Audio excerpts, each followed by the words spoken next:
Welcome to burning topic. నేను మీరాని.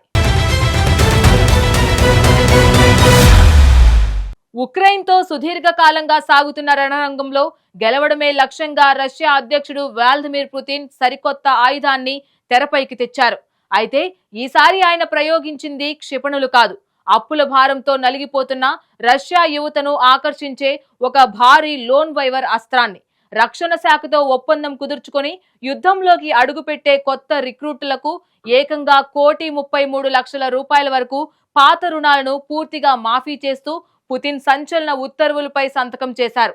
బలవంతపు సైనిక సమీకరణతో గతంలో వచ్చిన రాజకీయ ముప్పును తట్టుకునేందుకు ఈసారి స్వచ్ఛందంగా సైన్యంలో చేరేలా క్రెమ్లిన్ లో వేసిన ఈ సరికొత్త వ్యూహం ఇప్పుడు అంతర్జాతీయంగా హాట్ టాపిక్ గా మారింది.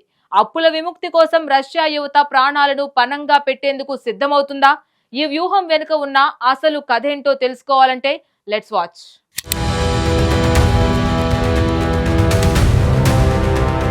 యుక్రెయిన్ సరిహద్దుల్లో యుద్ధ జ్వాలలు ఇప్పట్లో చల్లారేలా కనిపించడం లేదు.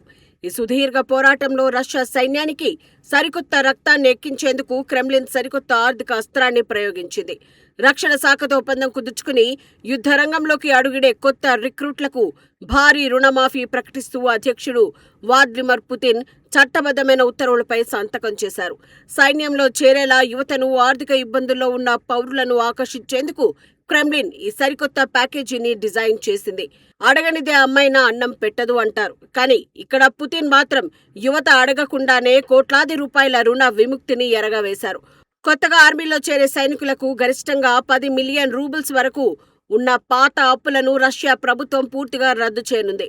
మన భారత కరెన్సీలో ఇది సుమారు ₹1,33,00,000 భారీ మొత్తానికి సమానం. ఈ చట్టం కింద కేవలం సదరు సైనికుడి అప్పులే కాకుండా అతని అధికారిక జీవిత భాగస్వామి పేరిట ఉన్న పాత రుణాలను కూడా మాఫీ చేయటం విశేషం. ఈ అద్భుతమైన ఆర్థిక ప్యాకేజీని అందుకోవాలనుకునే రష్యా పౌరులు రక్షణ శాఖతో కనీసం 1 సంవత్సరం పాటు సైన్యంలో సేవలు అందించేలా అధికారిక ఒప్పందం కుదుర్చుకోవాలి. అప్పుల ఊబిలో కూరుకుపోయిన రష్యా యువతకు ఈ లోన్ వైవర్ స్కీమ్ ఒక ప్రధాన ఆకర్షణగా మారే అవకాశం ఉందంటున్నారు అంతర్జాతీయ విశ్లేషకులు.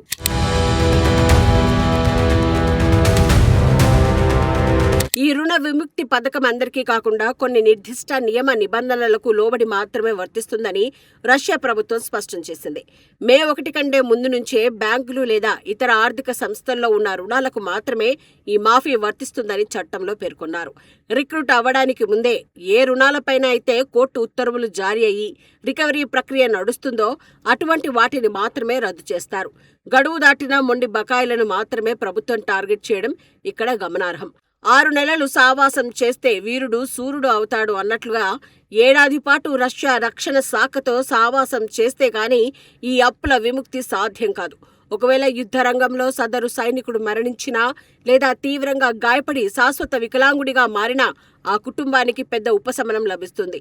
అటువంటి అత్యవసర పరిస్థితుల్లో ఆ కుటుంబానికి ఉన్న అన్ని రకాల రుణ బాధ్యతలను కాలపరిమితితో సంబంధం లేకుండా ప్రభుత్వం పూర్తిగా రద్దు చేస్తుంది.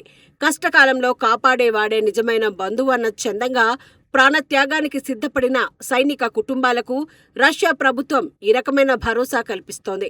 ఈ సరికొత్త నిబంధనలు అప్పుల బాధతో ఉన్న రష్యా పౌరులకు ఒక వ్యూహాత్మక అవకాశంగా కనిపిస్తుంది.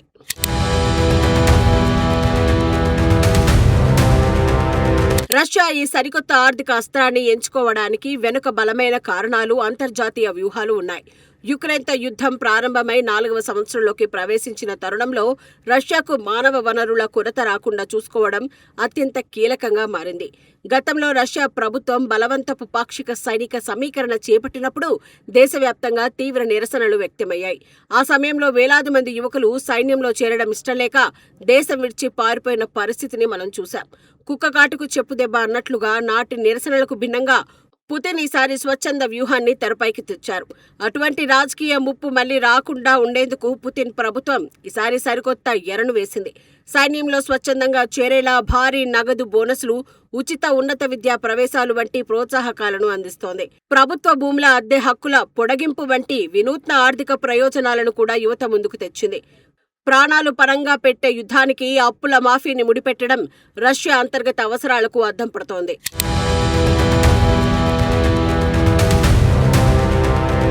అంతర్జాతీయ వేదికపై రష్యా, యుక్రెయిన్ దేశాల మధ్య శాంతి స్థాపన కోసం జరిగిన ప్రయత్నాలు ఆశించిన ఫలితాన్ని ఇవ్వలేదు. అమెరికా అధ్యక్షుడు డొనాల్డ్ ట్రంప్ నేతృత్వంలో రష్యా, యుక్రెయిన్ మధ్య శాంతి చర్చలు జరిపేందుకు కొన్ని గట్టి ప్రయత్నాలే జరిగాయి. కానీ ఇరు దేశాల మధ్య ఉన్న పరస్పర ఆరోపణల వల్ల ఆ చర్చలు ప్రస్తుతానికి పూర్తిగా నిలిచిపోయాయి. చేతులు కాలిన తర్వాత ఆకులు పట్టుకున్నట్లు కాకుండా చర్చలు విఫలమవడంతో రష్యా ముందే తన తదుపరి సైనిక వ్యూహాలకు పదును పెడుతోంది. అటు యుక్రెయిన్ సైతం ఏమాత్రం తగ్గకుండా తన ఉత్తర సరిహద్దుల్లో భారీ బలగాలను మోహరిస్తోంది. ఇటు రష్యా కూడా తదుపరి భారీ ఎదురు దాడికి సిద్ధమవుతూ సరిహద్దుల్లో అలజడి సృష్టిస్తోంది. రష్యా ఆర్థిక వ్యవస్థను పూర్తి స్థాయిలో యుద్ధ ప్రాతిపదికన నడుపుతూ పుతిన్ తన పట్టును నిలుపుకుంటున్నారు. ఎలాగైనా సరే 15 లక్షల క్రియాశీల సైనిక బలగాలను సిద్ధం చేయాలనే భారీ లక్ష్యంతో ఆయన ముందుకు సాగుతూ ఉన్నారు.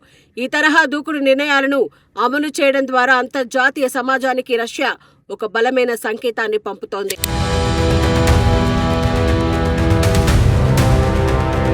ప్రస్తుత తరుణంలో రష్యా అధ్యక్షుడు పుతిన్ తీసుకుంటున్న నిర్ణయాలు ప్రపంచవ్యాప్తంగా తీవ్ర చర్చనీయాంశంగా మారాయి. యుద్ధ క్షేత్రంలో సైనికుల సంఖ్యను పెంచుకునేందుకు క్రెమ్లిన్ అధినేత పక్కా ప్లాన్తో అడుగులు వేస్తున్నారు.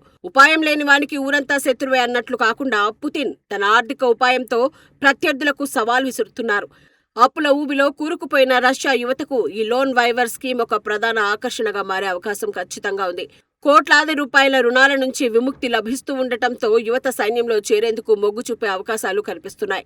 ప్రపంచ దేశాల ఆర్థిక ఆంక్షలు ఎన్ని ఉన్నప్పటికీ రష్యా మాత్రం తన యుద్ధ అవసరాలకే తొలి ప్రాధాన్యత ఇస్తోంది. సైనిక బలగాల సంఖ్యను 15 లక్షలకు పెంచే లక్ష్యం ఈ కొత్త స్కీమ్తో నెరవేరుతుందని రష్యా భావిస్తోంది.